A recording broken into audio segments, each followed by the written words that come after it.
اس مرکزی عنوان پر آپ کے سامنے اظہار خیال کرنا ہے۔ یہ موضوع اس حیثیت سے بڑی اہمیت کا حامل ہے کہ زمانہ حاضر میں اسلام کے حوالے سے، پیغمبر اسلام کے حوالے سے، قرآن کے حوالے سے بہت ساری غلط فہمیاں پائی جاتی ہیں، ملکی سطح پر بھی اور عالمی سطح پر بھی۔ یہ غلط فہمیاں کچھ تو دشمنان اسلام کی عمدن پیدا کردہ غلط فہمیاں ہیں، اور کچھ تو ہم مسلمانوں میں سے کچھ نادان مسلمانوں کی غلط حرکتوں کی وجہ سے غلط فہمیاں پیدا ہوئی ہیں۔ آج عالمی میڈیا میں نبی رحمت کو اور آپ کے لائے ہوئے دین رحمت کو اور آپ پہ نازل شدہ کتاب رحمت کو نعوذ باللہ شدت پسندی کا الزام دیا جاتا ہے، شدت پسندی کی تہمت لگائی جاتی ہے، اور اسی لیے مسلمانوں کو بھی اسی نقطۂ نظر سے دیکھا جاتا اور دیکھا جا رہا ہے۔ ایسے میں محترم بھائیوں، یہ جو عنوان ہے نبی رحمت، یہ حالات اور وقت کا تقاضا ہے۔ بحیثیت امتی، بحیثیت مسلمان، ہمارے لیے اور آپ کے لیے بہت ضروری ہے کہ پیارے نبی صلی اللہ علیہ وسلم کے کردار رحمت کو اور آپ کی حیات طیبہ میں رحمت کے جو مظاہر پائے جاتے ہیں ان کو ہم دنیا کے سامنے پیش کریں، اپنی زبانوں سے بھی پیش کریں، اور اپنی زبان سے بڑھ کر اپنے اخلاق و کردار سے پیش کریں۔ تو آئیے میں اپنی گفتگو کا آغاز کرنا چاہوں گا۔ میں نے سورہ توبہ کی ایک آیت پڑھی ہے جو پیارے نبی صلی اللہ علیہ وسلم کے کردار رحمت کو بیان کرتی ہے۔ اللہ نے کہا لَقَدْ جَاءَكُمْ رَسُولٌ مِّنْ أَنفُسِكُمْ عَزِيزٌ عَلَيْهِ مَا عَنِتُّمْ حَرِيصٌ عَلَيْكُمْ بِالْمُؤْمِنِينَ رَءُوفٌ رَحِيمٌ۔ اللہ نے کہا لوگو تمہارے درمیان تمہیں میں سے ایک رسول آ گئے، تمہاری تکلیف اس رسول پہ بڑی گراں گزرتی ہے، تمہیں فائدہ پہنچانے کے بڑے حریص ہیں، مومنوں پر یہ نبی بڑے شفیق اور مہربان ہیں۔ حضرات، اس آیت میں اللہ تعالیٰ نے نبی کریم صلی اللہ علیہ وسلم کے حوالے سے جو صفات بیان کی ہیں ان صفات پہ غور کیجئے۔ پہلی صفت تو یہ بیان کی کہ رسول من انفسکم، یہ جو رسول آئے ہیں وہ تمہیں میں سے ہیں، یعنی اولاد آدم میں سے ہیں، بشر ہیں، وہ کوئی نور نہ تھے، وہ کسی الگ جنس سے نہ تھے، بلکہ وہ اولاد آدم میں سے ہیں، بشر ہیں، جن سے بشر سے ہیں، من انفسکم۔ پھر کہا عزیز علیہ ما عنتم، تمہاری تکلیف ان پر بہت گراں گزرتی ہے۔ یعنی پیارے نبی صلی اللہ علیہ وسلم کا کردار رحمت تھا، آپ اپنی امت کے حق میں اتنے مہربان تھے، امت کا درد آپ کا درد، امت کا دکھ آپ کا دکھ، امت کا رنج آپ کا رنج، امت کی تکلیف آپ کی تکلیف، آپ اپنی امت کو کبھی کسی مشقت اور تکلیف میں نہیں دیکھنا چاہتے تھے۔ یہی وجہ ہے کئی ایک احادیث میں آپ دیکھیں گے پیارے نبی نے کچھ اعمال کا حکم دینا چاہا، آپ کی خواہش تھی، پھر آپ کو اندیشہ ہوا کہ کہیں میری امت کو تکلیف نہ ہو جائے، اس اندیشے سے آپ نے وہ حکم دینا گوارا نہ کیا۔ مثلا آپ کی خواہش تھی، آپ کا ارادہ تھا کہ آپ اپنی امت سے کہیں کہ ہر نماز میں مسواک کریں، ہر نماز میں مسواک کا اہتمام کریں، لیکن آپ کو اندیشہ ہوا کہ اگر میں یہ حکم دے دوں گا تو میری امت مشقت میں مبتلا ہو جائے گی، آپ نے امت کو یہ حکم دیا نہیں۔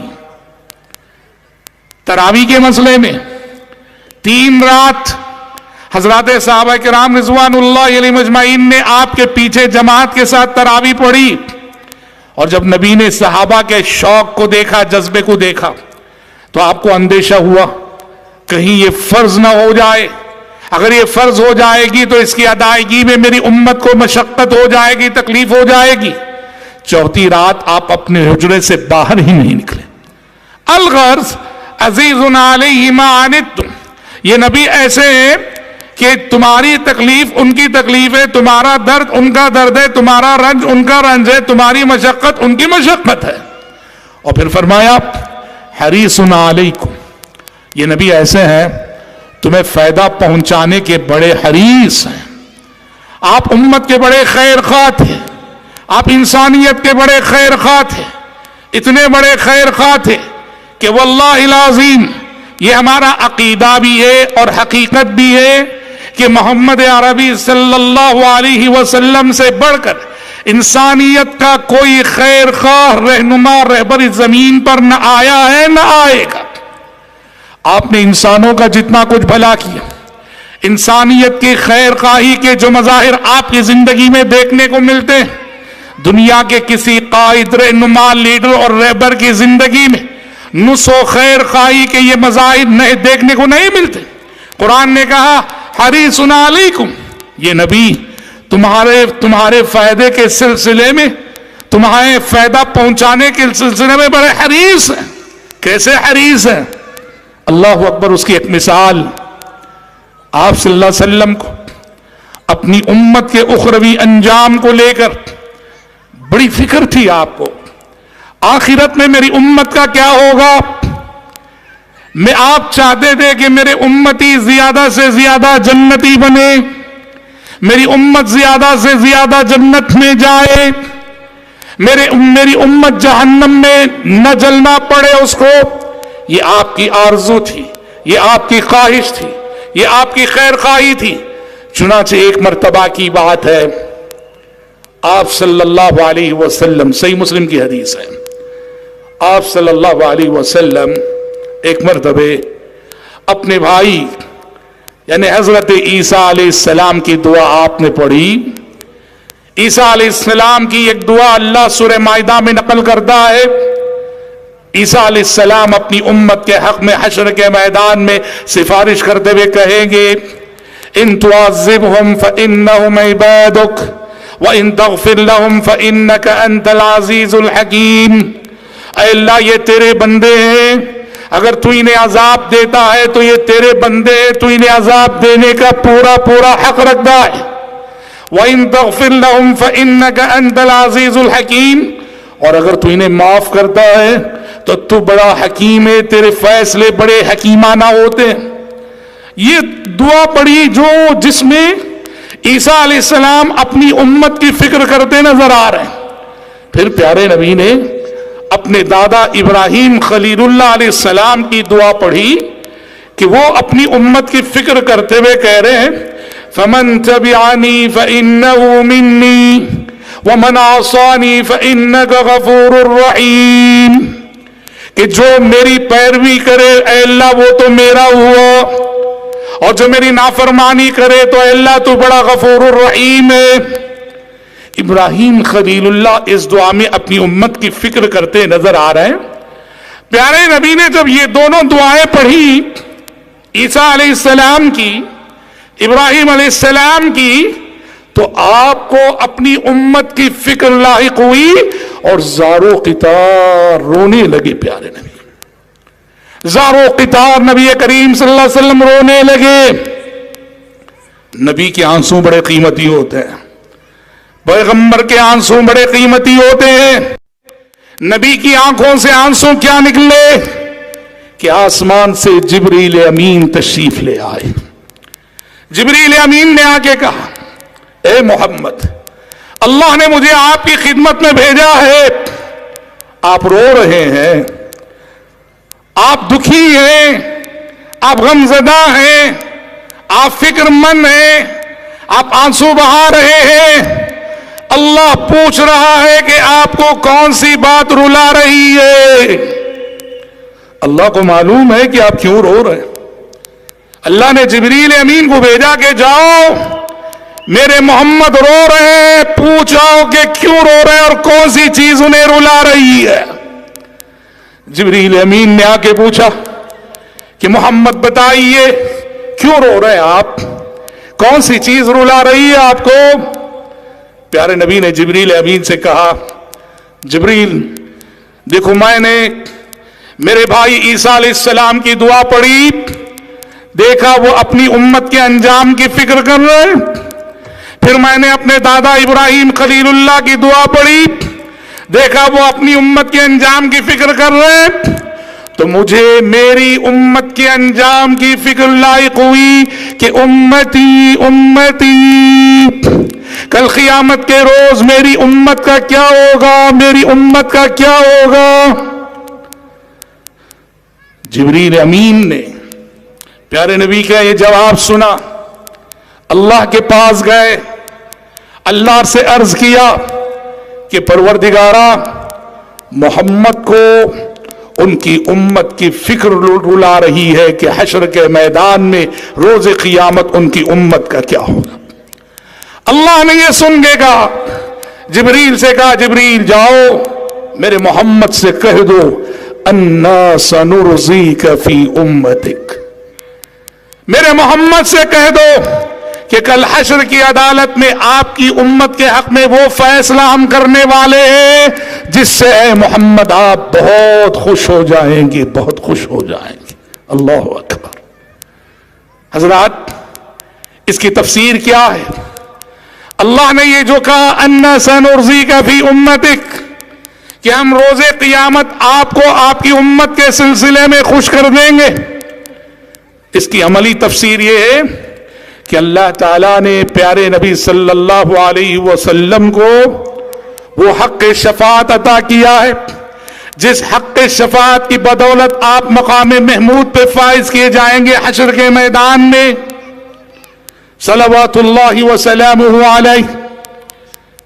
اللہ نے اس دنیا میں ہر پیغمبر کو ایک چانس دیا، ہر پیغمبر کو، لِكُلِّ نَبِيٍّ دَعْوَةٌ مُسْتَجَابَةٌ فتعجل كل نبي دعوته وإن اختبأت دعوتي شفاعة لأمتي يوم القيامة۔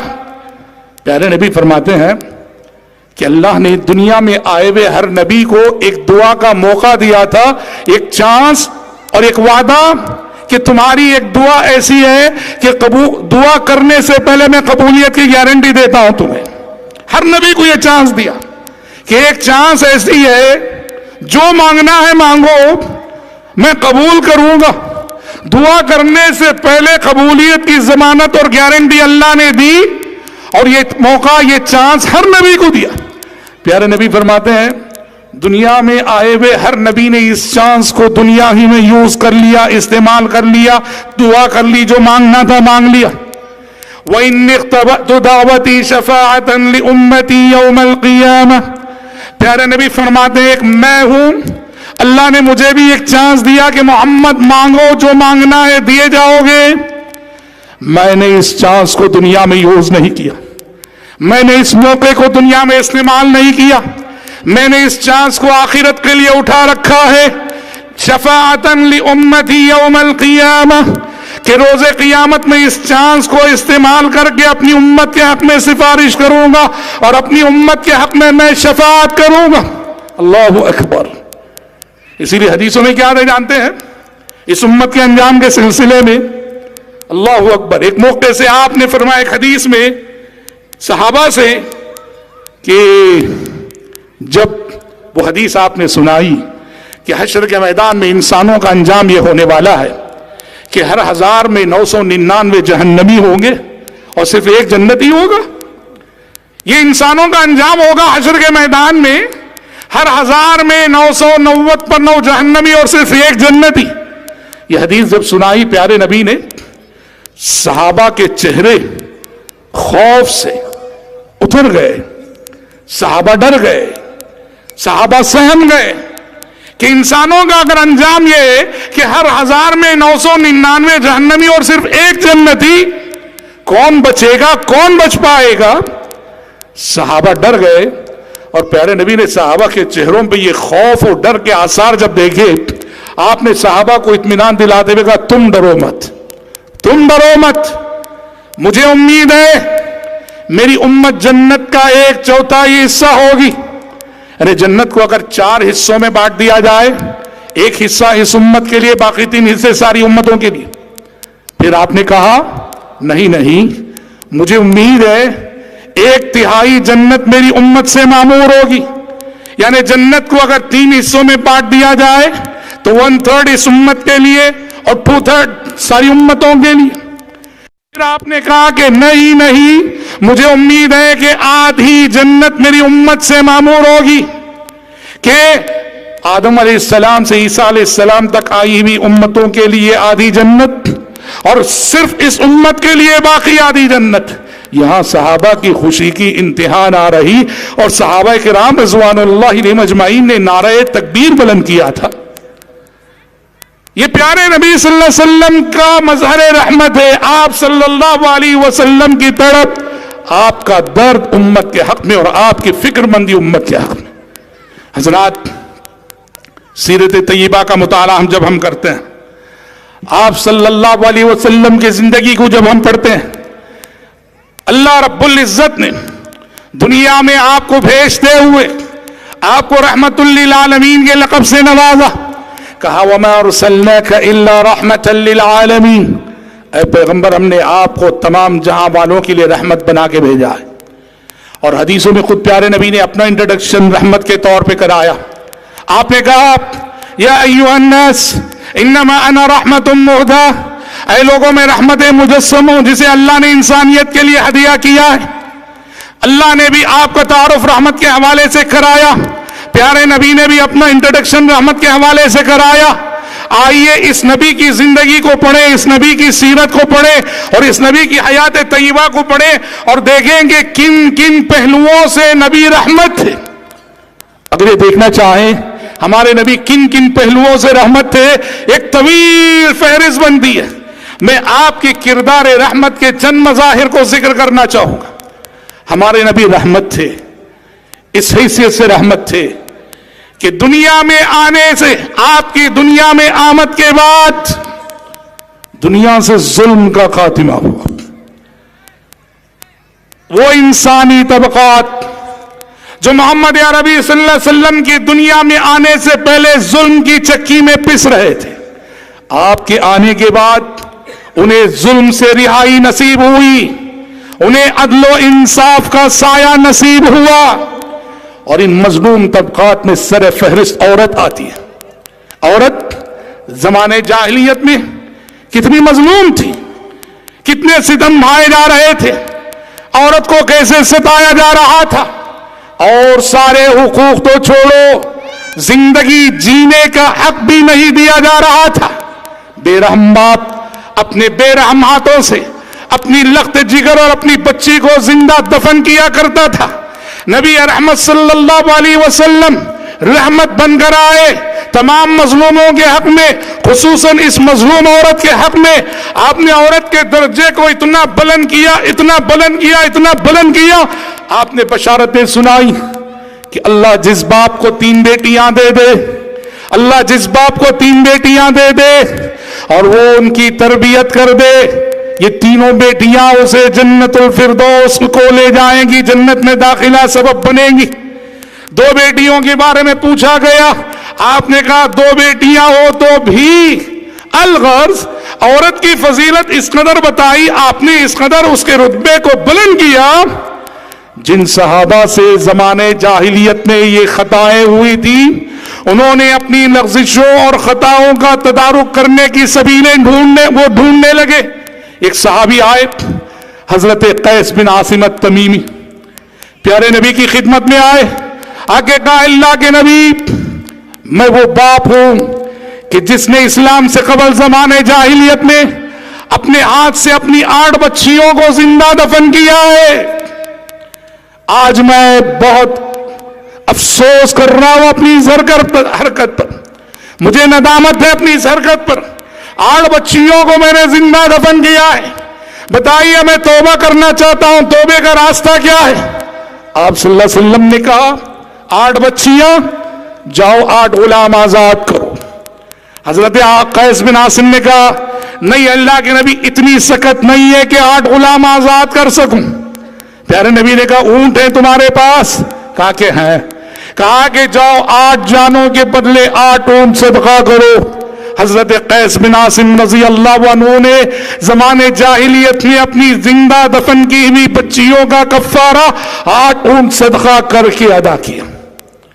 اور حضرات نبی رحمت کے دنیا میں آنے کے بعد لوگوں کی سوچ میں ایسی تبدیلی آئی کہ آپ کے آنے سے پہلے ایک باپ اپنی بیٹی کو پالنا باعث ننگوار سمجھتا تھا، اور آپ کے دنیا میں آنے کے بعد لوگوں کی سوچ میں اتنی تبدیلی آئی، لوگ دوسروں کی بچیوں کو، دوسروں کی بیٹیوں کو پالنے میں فخر محسوس کرنے لگے. چنانچہ صلح حدیبیہ کے واقعات میں بات آتی ہے کہ پیارے نبی صلی اللہ علیہ وسلم جب عمرہ کر کے لوٹ رہے تھے مکہ سے مدینہ، پیارے نبی صلی اللہ علیہ وسلم کے پیچھے پیچھے ایک بچی روتی ہوئی آنے لگی کہ مجھے بھی ساتھ لے چلو. یہ کون تھی بچی ہے؟ آپ کے چچا حضرت حمزہ کی چھوٹی سی بچی تھی. یہ پیارے نبی کی چچا زاد بہن حضرت حمزہ کی یتیم بیٹی، جب وہ مکے ہی میں تھی، وہ پیارے نبی عمرہ کر کے مکے سے جب لوٹنے لگے، وہ بچی ساتھ ساتھ چلنے لگی، کہنے لگی کہ مجھے ساتھ لے چلے.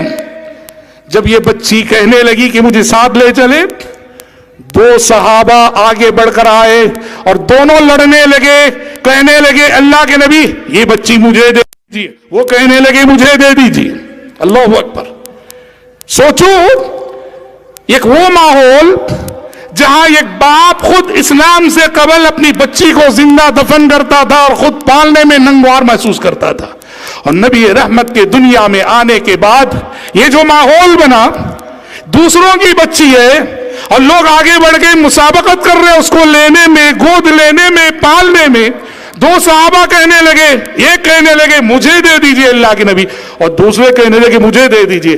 پیارے نبی نے، اور ان 2 میں سے ایک تھے حضرت جعفر تھے، اور پیارے نبی نے فیصلہ حضرت جعفر کے حق میں دیا اور یہ کہہ کے دیا کہ جعفر کی بیوی اس بچی کی خالہ ہے، جعفر کی بیوی اس بچی کی خالہ ہے، لہذا اس بچی کی پرورش کا حق زیادہ جعفر کا ہے.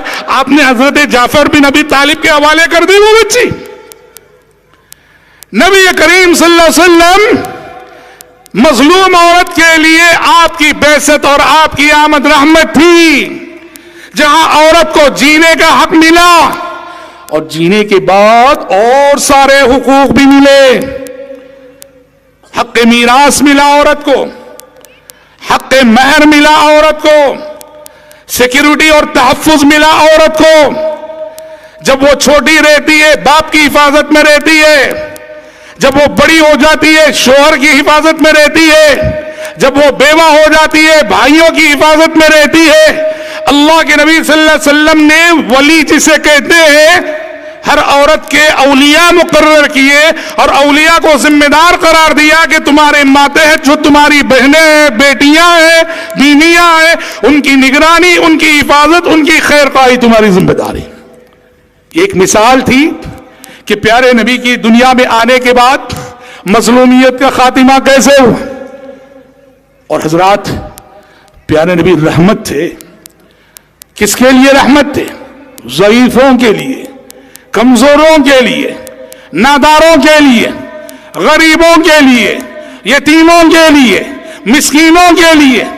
پیارے نبی کی آمد سے دنیا کے تمام ضعیف اور کمزور طبقات کو ایک نیا جیون اور ایک نئی زندگی ملی.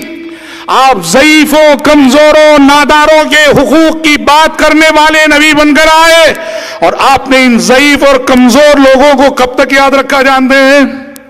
دنیا سے جا رہے تھے آپ، دنیا سے جاتے ہوئے آپ کی زبان مبارک پہ جو آخری الفاظ تھے کیا تھے؟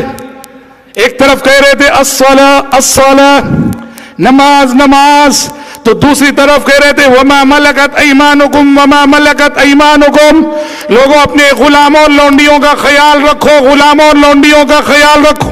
اللہ اللہ، ایک نبی دنیا سے جا رہا ہے، آخری نبی جا رہا ہے، آخری نبی کی آخری سانسیں چل رہی ہیں، اور آخری نبی اپنی آخری سانسوں میں اپنی امت کو کیا پیغام دے رہا ہے کہ معاشرے کے کمزوروں کا خیال رکھنا، معاشرے کے غریبوں کا خیال رکھنا، معاشرے کے غلاموں لونڈیوں کا خیال رکھنا۔ وہ دور غلامی کا دور تھا، انسان مارکیٹ میں خریدے اور بیچے جاتے تھے جانوروں کی طرح۔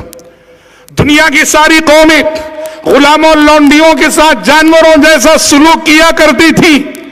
نبی رحمت نے اس کمزور انسانی طبقے کو، جسے غلام کہا جاتا ہے، جسے لونڈی کہا جاتا ہے، اللہ کے نبی نے ان کے حقوق کا اتنا تحفظ کیا، اتنا تحفظ کیا کہ اللہ اکبر۔ ابو مسعود رضی اللہ عنہ کہتے ہیں، اس سے پہلے ایک صحابی نے پوچھا، اے اللہ کے نبی، میرا غلام ہے، میں اس کا آقا ہوں، میں اس سے خدمت لیتا ہوں، اور میرا غلام کام کرنے میں غلطی کر بیٹھتا ہے، میری خدمت میں غلطی کر بیٹھتا ہے، میں کتنے مرتبے معاف کروں اس کو؟ پیارے نبی نے کہا، دیکھو غلام، بیچارہ غلام، تمہارا خادم خدمت کرتا ہے، غلطی ہو جاتی ہے، پوچھ رہے ہو کہ کتنے مرتبے معاف کرنا؟ نبی نے کہا دن میں کم سے کم 70 مرتبے معاف کرو۔ ترمذی کی حدیث، کہا کہ اپنے غلام کو دن میں کم سے کم 70 مرتبے معاف کرو۔ اللہ اکبر۔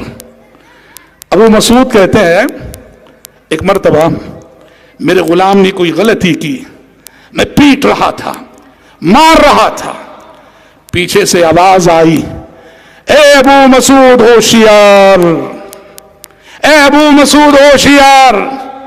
کہتے ہیں پلٹ کے دیکھا کہ کس کی آواز ہے؟ نبی کریم صلی اللہ علیہ وسلم کی آواز ہے۔ پیارے نبی نے کہا، ابو مسعود بیچارے اس غلام کو مار رہے ہو کیا؟ مار رہے ہو؟ اس کے بعد آپ نے ایک جملہ کہا، ایک ایسا جملہ جو ہر صاحب اختیار کو یاد رکھنا چاہیے۔ اگر آپ کہیں بھی زندگی کے کسی موڑ پر صاحب اختیار ہیں، صاحب اقتدار ہیں، آپ کے ماتحت کچھ لوگ کام کرتے ہیں، اس جملے کو بھولو مت۔ آپ نے ابو مسعود رضی اللہ عنہ سے مخاطب ہو کے کہا، ابو مسعود اپنے غلام کو مار رہے ہو، سنو، تمہیں اپنے اس غلام پہ جتنا اختیار حاصل ہے، اللہ کو تم پر اس سے زیادہ اختیار حاصل ہے۔ تمہیں اپنے اس غلام پہ جتنا اختیار حاصل ہے، بھولو مت، اللہ کو تم پر اس سے زیادہ اختیار حاصل ہے۔ یہ جملہ سننا تھا، حضرت ابو مسعود سہم گئے، وعدہ کیا، کہا اللہ کے نبی گواہ رہیے، آج کے بعد نہیں ماروں گا، یہی آخری مار تھی، آج کے بعد نہیں ماروں گا۔ یہ وعدہ تو کیا، پھر بھی دل کو اطمینان نہیں ہوا، دل کو اطمینان نہیں ہوا، بات چبھ رہی تھی، وہ جملہ گونج رہا تھا کانوں میں کہ اللہ کو تم پر اس سے زیادہ اختیار حاصل ہے۔ ابو مسعود رضی اللہ عنہ نے مزید اپنے دل کے اطمینان کے لیے اسے آزادی کر دیا، کہا اللہ کے نبی گواہ رہی ہے، ہوا للہ حر، اللہ کے لیے میں اسے آزادی کیے دیتا ہوں۔ آپ نے کہا لو لم تعتقه لمستك النار، اگر تم آج اس کو آزاد نہ کیے ہوتے تو جو مار تم نے اس کو ماری تھی اس کے سبب کل تمہیں نار جہنم میں جلنا پڑتا۔ حضرات، کہنا یہ ہے ہمارے نبی نبی رحمت بن کر آئے، تمام کمزور انسانی طبقات کے لیے آپ نے طاقت والوں کو، امیروں کو، ارباب اقتدار کو، ارباب اختیار کو یہ یاد دلایا، یہ سبق پڑھایا کہ سچی بڑائی کیا ہے۔ بڑائی یہ نہیں کہ اتنے بڑے ہو جاؤ، اتنے بڑے ہو جاؤ کہ چھوٹے لوگ تمہیں نظر بھی نہ آئیں۔ بڑائی یہ نہیں، سچی بڑائی یہ کہ چھوٹوں پر دستے شفقت رکھو، کمزوروں کے وجود کے وزن کو محسوس کرو، اور ہر ضعیف، کمزور، نادار کے لیے اپنا دروازہ ہمیشہ کھلا رکھو۔ سچی بڑائی یہ ہے۔ اللہ اکبر۔ کیسے اخلاق نبی نے پیش کیے۔ ابن ماجہ کی ایک روایت میں دیکھیے گا، ابن ماجہ کی ایک روایت میں ایک واقعہ آتا ہے، اس واقعے میں کی روشنی میں ذرا ملاحظہ کیجئے کہ نبی رحمت صلی اللہ علیہ وسلم معاشرے کے ضعیفوں، کمزوروں، ناداروں کے لیے کس قدر رحمت تھے، اور ساتھ ہی یہ بھی جائزہ لیجئے کہ معاشرے کے ضعیفوں، کمزوروں کے ساتھ معاملہ کرنے میں ہم کہاں کھڑے ہیں۔ ارے غریب رشتہ دار رہتا ہے شادی میں دعوت بھی نہیں دیتے کہ اب ہم تو بڑے امیر ہو گئے, وہ غریب آ جائے گا تو ہماری شان گھٹ جائے گی, لوگوں کو پتا چل جائے گا کہ وہ غریب ہمارا رشتہ دار ہے, تو آج تو ہمیں اللہ نے بہت نواز دیا ہے, غریب رشتہ دار آ جائے گا ہماری شان گھٹ جائے گی. یہ ہماری سوچ ہے. جس دعوت کو نبی نے کہا شر الطعام طعام الولیمہ یدعا الیہا من یأباها ویمنعها من یأتیہا, بدترین دسترخوان ہے وہ دسترخوان جہاں آنے والے کو روکا جاتا ہے اور نہیں آنے والے کو اصرار کر کے بلایا جاتا ہے. کیا مطلب؟ رشتہ دار ہے, آنا چاہتا ہے, اسے ہم روک دیں کہ وہ غریب ہے, اس کے آنے سے ہماری شان گھٹ جائے, اور جس سے کوئی رشتہ نہیں, وہ سہوکار ہے, امیر ہے, اصرار کر کر کے ہم اس کو بلاتے ہیں. نبی رحمت کا کردار ملاحظہ کیجیے. ابن ماجہ کی حدیث ہے, مدینے میں عہد نبوت میں ایک صحابی تھے جن کا نام تھا حضرت ظاہر رضی اللہ عنہ. یہ مدینے میں نہیں, مدینے کے قریب ایک دیہات تھا, کھیڑا تھا, دیہات کے رہنے والے صحابی. اچھا یہ کیسے تھے؟ ایک تو دیہاتی, دوسرے بہت غریب, اور تیسرے بد شکل. اللہ نے شکلیں بنائی ہے, کسی کو حسین و جمیل بنایا, کسی کو بد شکل بنایا. اسی کے زندگی امتحان ہے, زندگی ایگزام ہے. جو حسین و جمیل ہے اسے مغرور نہیں ہونا چاہیے, اور جو بد شکل ہے اسے مایوس نہیں ہونا چاہیے, اللہ کے فیصلے سے راضی رہنا چاہیے. اب دیکھو صحابی کیا ہے, یہ دیہاتی ہیں, کھیڑے والے, غریب ہیں, بد شکل ہیں. اور بتاؤ ایسوں کے وزن کو کون محسوس کرتا ہے؟ ایسوں کو گنتا کون ہے؟ ایسوں کو شمار کرتا کون ہے؟ مگر نبی رحمت کا کردار رحمت دیکھو. صحابہ کہتے ہیں حضرت ظاہر, اس صحابی سے نبی کو بڑی محبت تھی. پیارے نبی بہت پیار کرتے تھے اپنے اس صحابی سے, بڑی محبت کرتے تھے اپنی اس صحابی سے, اور حضرت ظاہر بھی نبی کریم صلی اللہ علیہ وسلم سے ویسی ہی محبت کرتے تھے. وہ اپنے کھیڑے سے مدینے کو آتے, اپنے دیہات سے مدینے کو آتے, اپنے ساتھ توشہ لاتے, گفٹ لاتے, ہدیہ لاتے. وہ جو دیہات میں ترکاری ارکاری بھاجی اوجی جو کچھ پکتا ہے دیہات میں, نبی کو لا کے ہدیہ دیا کرتے تھے. اور جب تک مدینے میں رہتے پیارے نبی انہیں کھلاتے پلاتے, مہمان نوازی کرتے, اور جب وہ واپس جاتے تو نبی بھی ان کو توشہ دے کے بھیجتے تھے. ایک غریب صحابی کا نبی سے گہرا تعلق, ایک بد شکل صحابی کا نبی سے گہرا رشتہ, ایک دیہاتی صحابی کا کی نبی سے یہ قربتیں. ایک مرتبہ کی بات ہے, حضرت ظاہر مدینے کے مارکیٹ میں کھڑے ہو کے بزنس کر رہے تھے. یہی صحابی دیہاتی مدینے کے مارکیٹ میں کھڑے ہو کے بزنس کر رہے تھے. پیارے نبی صلی اللہ علیہ وسلم نے دیکھا کہ ظاہر رضی اللہ عنہ بزنس کر رہے ہیں. آپ چپکے سے گئے ان کے پیچھے, انہیں محسوس نہیں ہوا, یوں چپکے سے گئے اور جا کر آپ نے ان کی آنکھیں بند کر لی, جیسے آنکھ مچولی کا کھیل کھیلا جاتا ہے. آنکھیں بند کر لی آپ نے حضرت ظاہر کی. پہلے تو حضرت ظاہر نے کہا کون ہے بھائی, کون ہے بھائی, لیکن انہیں بہت جلد یقین ہو گیا کہ اس قدر اپنائیت کا ثبوت دینے والی شخصیت نبی کے سوا کسی کی نہیں ہو سکتی. حضرت ظاہر کہتے ہیں جب مجھے یقین ہو گیا کہ آنکھ بند کرنے والی شخصیت نبی کی شخصیت ہے, تو میں بنا حرکت کیے ایسے ہی کھڑا رہ گیا, اس لیے کہ نبی کا سینہ میری پیٹھ سے لگا ہوا تھا. میں چاہ رہا تھا کہ نبی سے قربت کی یہ ساعتیں طویل سے طویل تر, دراز سے دراز تر ہوتی جائیں. نبی کو بھی اندازہ ہو گیا کہ ان کو معلوم ہو گیا ہے, محسوس کر لیے کہ میں ہی. نبی کو اندازہ ہو گیا تو آپ نے ازراہ مذاق مارکیٹ والوں سے کہا لوگوں اس بندے کو مجھ سے کون خریدے گا. وہ آئے تھے بزنس کرنے کے لیے, پیارے نبی نے مذاق میں ان کو خود بزنس کا سامان بنا ڈالا. پیارے نبی نے مارکیٹ والوں سے کہا کہ لوگوں اس بندے کو مجھ سے کون خریدے گا. حضرت ظاہر نے کہا اللہ کے نبی مجھے بیچ کر آپ کو کچھ فائدہ نہیں ہوگا, اس لیے کہ لوگوں کے نزدیک میری کوئی قیمت نہیں, پیارے نبی نے کہا اللہ کے بندے لوگوں کے نزدیک تیری قیمت ہو نہ ہو، اللہ کے نزدیک تو بڑا قیمتی ہے، اللہ کے نزدیک تو بڑا قیمتی ہے۔ رب العزت کے پاس لوگوں کے رتبوں کا، لوگوں کے مقام کا تعین مال دیکھ کے نہیں ہوتا ہے، خاندان دیکھ کے نہیں ہوتا ہے، حسب و نسب دیکھ کے نہیں ہوتا ہے، چہرے دیکھ کے نہیں ہوتا ہے۔ اللہ کے پاس بندوں کے مقامات کا تعین دل میں پائے جانے والے ایمان، عقیدے اور محبت رسول کی بنیاد پہ ہوتا ہے۔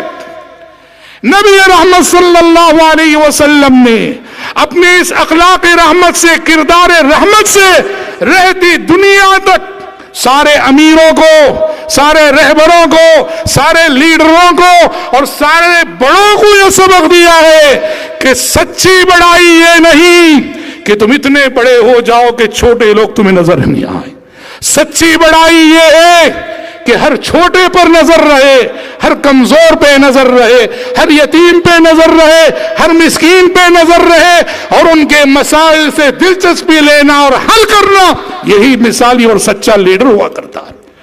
انس بن مالک رضی اللہ عنہ کیا فرماتے ہیں؟ بخاری کی حدیث ہے، حضرت انس فرماتے ہیں كانت الأمة من إماء أهل المدينة لتأخذ بيد رسول الله صلى الله عليه وسلم فتنطلق به حيث الشات۔ فرماتے ہیں انس بن مالک رضی اللہ عنہ کبھی کبھار ایسا ہوتا کہ پیارے نبی مدینے کی کسی گلی سے گزر رہے ہوتے، مدینے کی کسی سڑک سے گزر رہے ہوتے، اچانک ایک لونڈی آتی جس پر ظلم ہوا ہوتا، جس کے پاس کوئی شکایت ہوتی، وہ سیدھے آ کر پیارے نبی کا آستین پکڑتی اور کہتی ادھر آئی۔ وہ جدھر بلاتی پیارے نبی اس کے ساتھ چلے جاتے، اس کی شکایت سنتے، اس کا مسئلہ حل کرتے اور پھر آپ اپنی منزل کی طرف رواں دواں ہوتے۔ یہ ہے سچی بڑائی، یہ ہے کردار رحمت اور یہ ہے اخلاق رحمت۔ ہوشیار، کبھی کسی کو اس کے میلے کپڑوں کی وجہ سے حقیر نہ سمجھنا، کبھی کسی کو اس کی ٹوٹی پھوٹی جھونپڑی کی وجہ سے حقیر نہ سمجھنا۔ ہوشیار، کبھی کسی کو اس کے گمنام خاندان کی وجہ سے حقیر نہ سمجھنا۔ تمنا درد دل کی ہو تو کر خدمت فقیروں کی، تمنا درد دل کی ہو تو کر خدمت فقیروں کی، نہیں ملتا یہ گوہر بادشاہوں کے خزینوں میں۔ نبی رحمت خود نادار تھے، خود غریب تھے، مگر آپ صلی اللہ علیہ وسلم کی داد و دہش کا یہ عالم تھا، آپ کسی مانگنے والے کو، کسی سوال کرنے والے کو نہیں بولا کرتے تھے۔ ایک صحابیہ، انہوں نے بڑے اہتمام سے ایک چادر بنائی، بڑے اہتمام سے، وہ کپڑا بننے کا ہنر جانتی تھی، چادر بنائی اس نیت سے کہ نبی کو گفٹ کرنا ہے، پیغمبر کو ہدیہ دینا ہے۔ وہ چادر بنا کر لائی اور لا کر نبی کریم صلی اللہ علیہ وسلم کو گفٹ کیا، ہدیہ دیا۔ پیارے نبی صلی اللہ علیہ وسلم نے وہ چادر زیب تن کر لی، وہ چادر پہن لی، وہ چادر اوڑھی آپ نے۔ صحابہ کہتے ہیں بڑے اچھے لگ رہے تھے نبی، بڑے خوبصورت لگ رہے تھے نبی، اور وہ چادر آپ کو بہت پسندی آ گئی۔ ہم سب کو اچھا لگ رہا تھا کہ نبی اس چادر کو پہنے ہوئے بڑے پیارے لگ رہے تھے۔ اتنے میں ایک صحابی نے کہا اللہ کے نبی وہ چادر مجھے دے دیجئے۔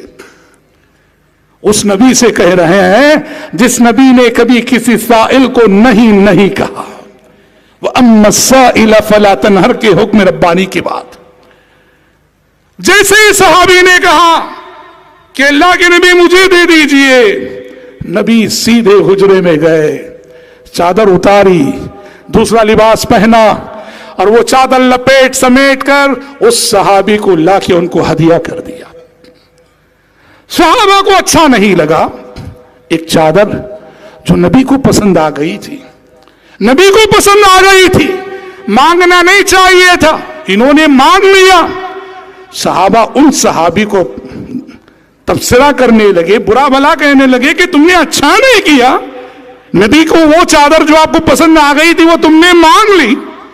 صحابی نے کہا لوگوں میں نے پہننے کے لیے نہیں مانگی ہے, میں تو اس لیے مانگا ہوں کہ یہ چادر جو نبی کو پسند آ گئی تھی اور جسے پہن کر نبی بڑے خوبصورت لگ رہے تھے, میرے دل نے کہا یہ چادر کل جب میں مروں گا تو میرے کفن کا حصہ ہونا چاہیے.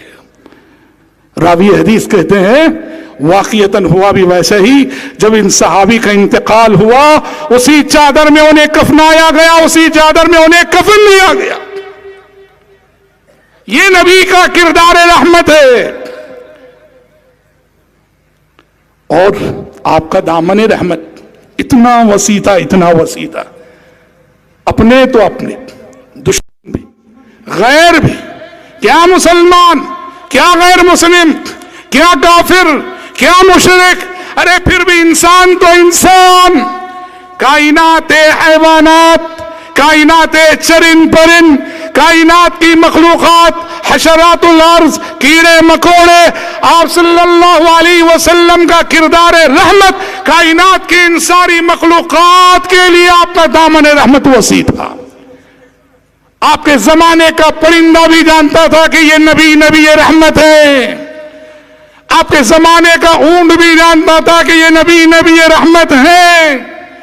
آپ کے زمانے کا گھوڑا بھی جانتا تھا کہ یہ نبی رحمت ہے. ابو داؤد کی حدیث ہے, ایک سفر میں صحابہ کرام رضوان اللہ علیہ مجمعین نے ایک پرندے کے چوزوں کو پکڑ لیا, ایک پرندے کے چوزوں کو پکڑ لیا.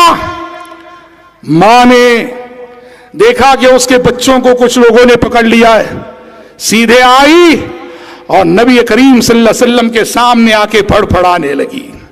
وہ پرندہ جو ماں ہے وہ جانتی تھی کہ یہ نبی رحمت ہے. آپ صلی اللہ علیہ وسلم کے سامنے آ کے پرندہ پھڑپھڑانے لگا. نبی نے صحابہ سے کہا لوگوں کس نے اس بے زبان پرندے کو اس کے بچے لے کر ستایا ہے, لوٹا دو اس کے بچوں کو. اللہ اکبر. آپ بغیچے میں بیٹھے ہیں, ایک اونٹ آ گیا, ایک اونٹ آ گیا, مظلوم تھا, یہ مالک ظلم کر رہا تھا اس پر. پیارے نبی کی خدمت میں حاضر ہو کر وہ اونٹ آنسو بہانے لگا. اس کی بے زبانی کا شکوہ نبی کریم صلی اللہ علیہ وسلم سمجھ گئے. آپ صلی اللہ علیہ وسلم نے صحابہ سے کہا جاؤ اس کے مالک کو ڈھونڈ لاؤ. اس کے مالک کو لایا گیا. آپ نے مالک کو نصیحت کی, کہا کہ انہو شکا الی انک تجیعہ وتدیبہ. کہا کہ اللہ کے بندے اس بے زبان جانور نے مجھ سے شکایت کی ہے تمہاری. ایک تو وقت پہ کھلاتے نہیں ہو, بھوکا رکھتے ہو اونٹ کو, اور ضرورت سے زیادہ بوجھ ڈالتے ہو اس پر. پھر آپ نے کہا اتقوا اللہ فی ہذہ البہائم المعجمہ. لوگوں بے زبان جانوروں کے سلسلے میں بھی اللہ سے ڈرو. اگر تمہاری جانب سے بے زبان جانوروں پہ ظلم ہو گیا, حشر کے میدان میں اس کا بھی حساب دینا ہے. یہ بے زبان جانور ہیں, اپنی تکلیف زبان سے بول نہیں سکتے ہیں. رب نے تمہیں عقل دی ہے, تمہیں اپنی عقل سے ان کی تکلیف کو سمجھنا ہے. اللہ اللہ, جو نبی جانوروں کے دکھ درد کو محسوس کرتا رہا ہو, پرندوں کے رنج و غم کو محسوس کرتا رہا ہو, سوچو کہ اس نبی کے دل میں انسانیت کے لیے کتنا درد رہا ہوگا, کتنا دکھ رہا ہوگا, اور انسانیت کے خیر خواہی کے جذبے سے وہ نبی کتنا تڑپتا رہا ہوگا. اسی لیے حدیثوں میں کیا کہا گیا, قرآن بھی کہتا ہے فَلَعَلَّكَ بَاخِعٌ نَفْسَكَ عَلَىٰ آثَارِهِمْ إِن لَّمْ يُؤْمِنُوا بِهَذَا الْحَدِيثِ أَسَفًا. اے پیغمبر, ان لوگوں کے ایمان نہ لانے کے غم میں لگتا ہے آپ اپنے آپ کو ہلاک کر لیں گے. یہ کس کا غم ہے, یہ کس کا دکھ ہے جس کی بات قرآن کر رہا ہے؟ یہ مسلمانوں کا غم نہیں, یہ حضرت حسن و حسین کا غم نہیں, یہ حضرت فاطمہ کا غم نہیں, یہ ابو جہل کے ایمان نہ لانے کا غم ہے, یہ ابو لہب کے ایمان نہ لانے کا غم ہے, یہ ولید بن مغیرہ کے ایمان نہ لانے کا غم ہے، یہ نضر بن حارثہ کے ایمان نہ لانے کا غم ہے۔ ان نادانوں کے ایمان نہ لانے سے نبی اتنے دکھی ہو رہے کہ رب کو کہنا پڑ رہا ہے کہ اے نبی، لگتا ہے ان لوگوں کے ایمان نہ لانے کے غم میں اپنے آپ کو آپ ہلاک کر ڈالیں۔ اس لیے حدیثوں میں بھی آپ نے کیا فرمایا کہ میری مثال تمہیں جہنم سے بچانے کی جو کوشش میں کر رہا ہوں، اس سلسلے میں میری مثال ویسی ہی ہے جیسے ایک شخص آگ جلاتا ہے، اور جیسے ہی اس نے آگ جلائی پتنگے آنے لگے، دیوانہ وار آنے لگے۔ اس لیے کہ پتنگے کو کیا چاہیے؟ پتنگے کو روشنی چاہیے، جہاں روشنی ہوتی ہے پتنگا وہاں ہوتا ہے۔ اس شخص نے آگ جلائی، اور جیسے ہی آگ جلائی پتنگے آ کے گرنے لگے، کیونکہ وہ سمجھ رہے ہیں کہ یہ نور ہے، جبکہ وہ نور نہیں، وہ نار ہے، آگ ہے۔ وہ آگ کو نور سمجھ کے آ رہے ہیں پتنگے، اور یہ بیچارہ آگ جلانے والا ان پتنگوں کو روک رہا ہے کہ رک جاؤ رک جاؤ، یہ نور نہیں، یہ نار ہے۔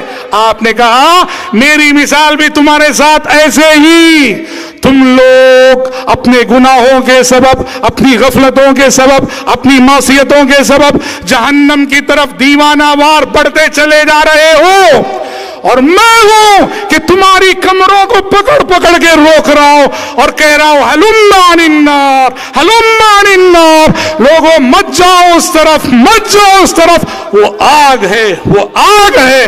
وَأَنْتُمْ تَغْلِبُونِي تَقَحَّمُونَ فِيهَا، اور تم ہو کہ زبردستی مجھ پہ غالب آتے ہو اور جہنم میں جا گرتے ہو۔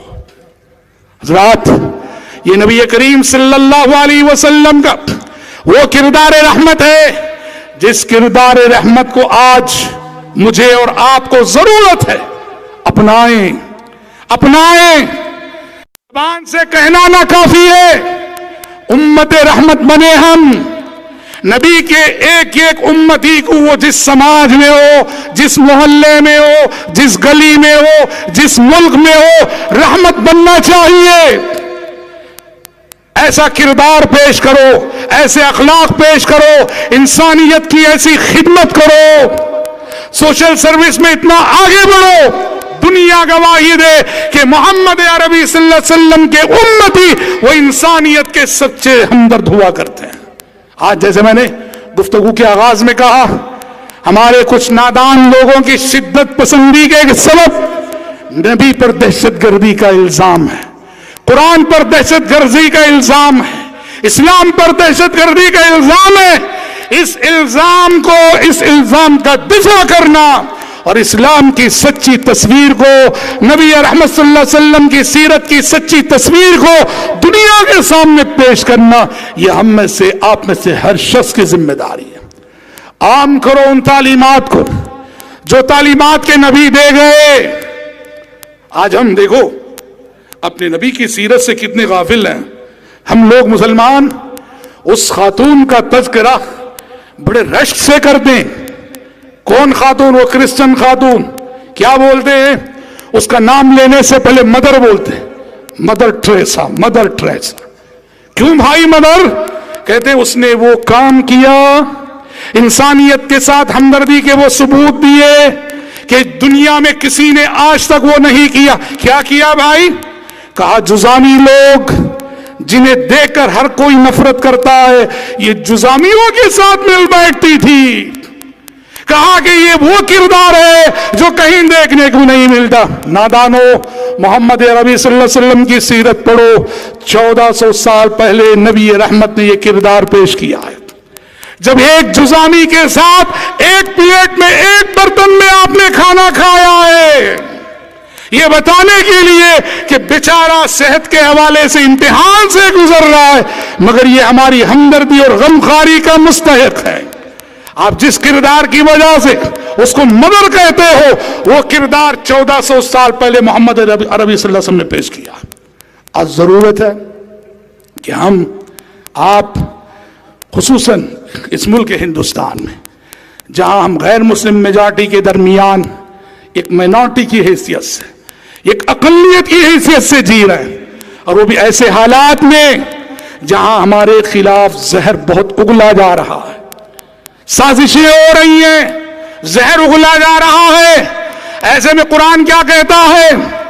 جہاں تمہارا دشمن تمہارے خلاف سازشیں کرے، تمہارے ساتھ برائی کرے، قرآن کہتا ہے برائی کا مقابلہ بھلائی سے کرو، ادفع باللتی ہی احسن فاذا الذی بینک وبینہ عداوہ کأنہ ولی حمیم۔ برائی کا مقابلہ ہمیشہ بھلائی سے کرو، گالی کا جواب دعاؤں سے دو۔ جو تمہارے راستے میں کانٹے بچھائے اس کے راستے میں پھول برساؤ۔ ایسا کرو گے تو کیا ہوگا؟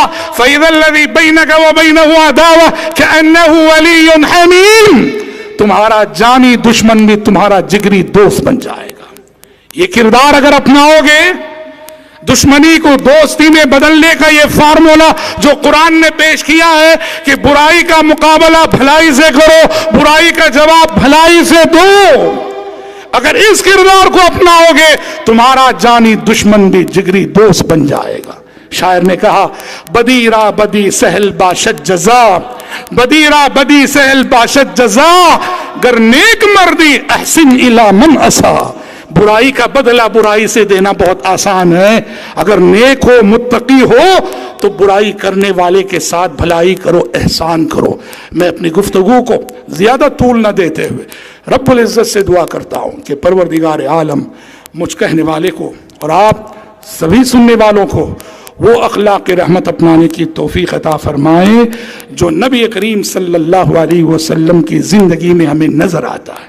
اللہ مجھے اور آپ کو اس کردار رحمت کا عکس بنائے جو کردار رحمت کے حیات طیبہ میں نظر آتا ہے، اور امت دعوت ہونے کی حیثیت سے میرا اور آپ کا امت محمدیہ کا جو فرض منصبی بنتا ہے، اللہ ان فرائض کو کما حقہ ادا کرنے کی توفیق عطا فرمائے۔